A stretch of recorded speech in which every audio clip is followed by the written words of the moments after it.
কি করছো বলো এটা? সকাল 8টার সময় চলে এসছে রান্নাঘরে, এসে দেখি রান্না করছে। আমি এইটা হলো ইডলির, কি জানো এটা? ইডলি।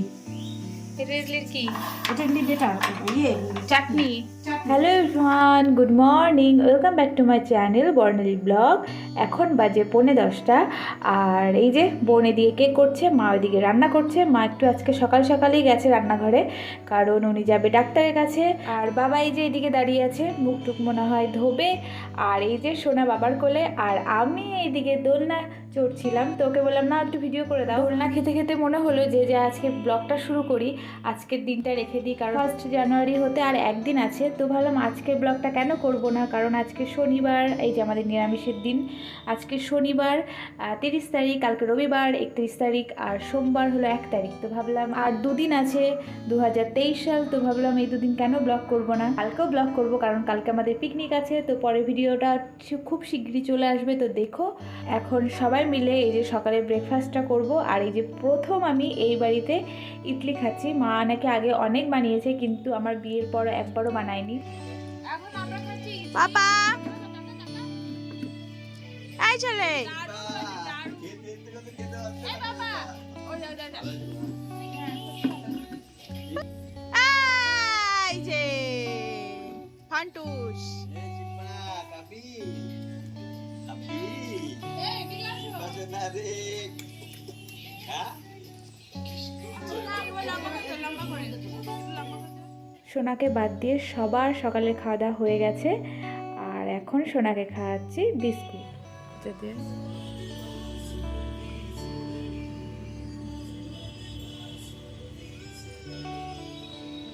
এনে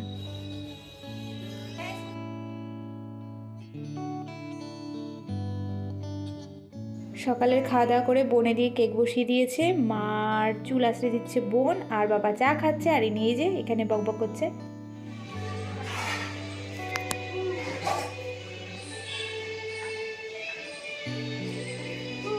পাপা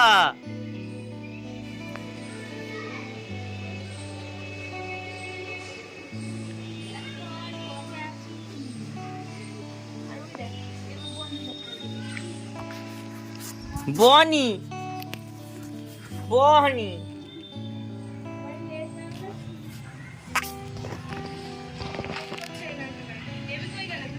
ওই তো দেবী দেখানো গেছে দেবীকে। এখন বাজে 1টা, আর বোন সোনাকে ঘুম পাড়াচ্ছে, আর ইনার এখন আবদার যে মাথায় একটু তেল দিয়ে দাও। তো এই যে তেল দিচ্ছি। তারপরে চলে এসেছি গাছে জল দিতে। ও পাইপটা নিয়ে ওখানে কি পরিষ্কার করছিল, তো ভাবলাম আমি জল দিয়ে দিই গাছে। আমি আবার একটা গাছে যে জল দিই সেটাকে ভরে জল দেব, কারণ আমি জল দিই না, খুব কম দিই গাছে জল, বাবা দেয়। আর আমি যখন দেব পুরো ভরে ভরে দেবো। বাবা বলে তুই এক গাদা করে জল দিস, অত করে দিস না, প্রতিদিন অল্প অল্প করে দিস, তাহলেই হবে। আমি আবার বলি না, বেশি করে দেবো, যেন মাটি 4-5 দিন ভিজা থাকে, যেন 4-5 দিন জল না দেওয়া লাগে। বনি বনি।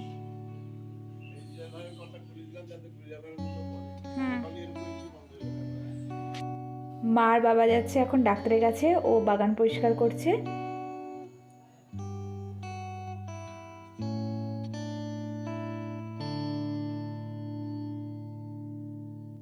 সোনা ঘুম থেকে উঠে পড়েছে, এখন ওকে লেবু খাওয়াবো। আর লেবু কাটতে কাটতে হঠাৎ শুনি পার্সেল, তাই এখন দৌড়ে দৌড়ে যাচ্ছি পার্সেলটা আনতে। আর এই পার্সেলটা এসছে নাসিক থেকে, পাঠিয়েছে জ্যাঠা শ্বশুর ওই সোনার জন্য। কিন্তু এখন পার্সেলটা ওপেন করব না, কারণ কেউ বাড়ি নেই, সবাই বাড়ি আসুক তারপরে খুলব।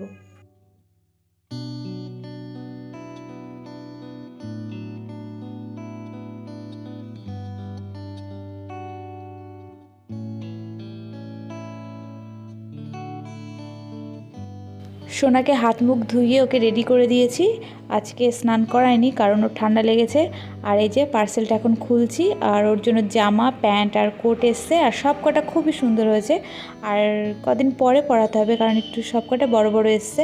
আর ভালো হয়েছে বড় এসছে, না হলে ছোট হলে পরাতে পারতাম না। করে দিয়েছি।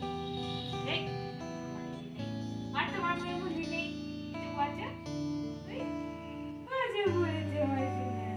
হ্যাঁ বাজাই দাও দাঁড়াও।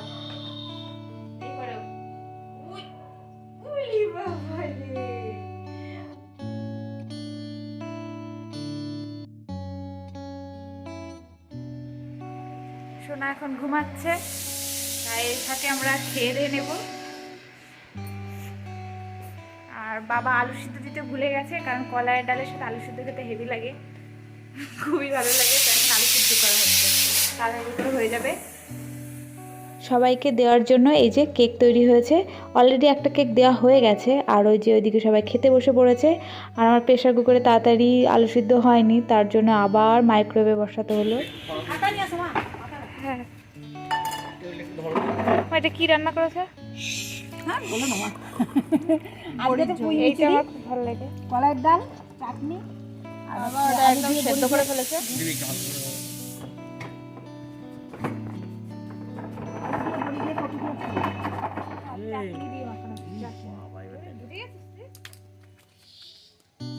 দাঁড়া, আমি আগে দেবো, তারপরে মুখ দিবি, দেবো, তারপরে মুখ দিবি। মনি জলটা কোথায় ফেললাম?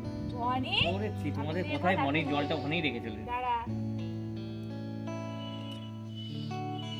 দিদি এখনো। এই খা। রাখা সবাইকে রাখা, আলু সিদ্ধটা খাবো, লাগাম আলু সিদ্ধ।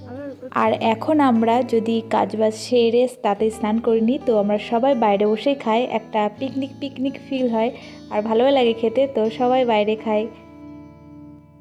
আমাদের খাওয়া দাওয়া কমপ্লিট, এখন সবাই মিলে বাইরে বসে গল্প করছি। মা আর আমি আর সোনা মিলে দোল খাচ্ছি, ও মশা মেরে বেড়াচ্ছে।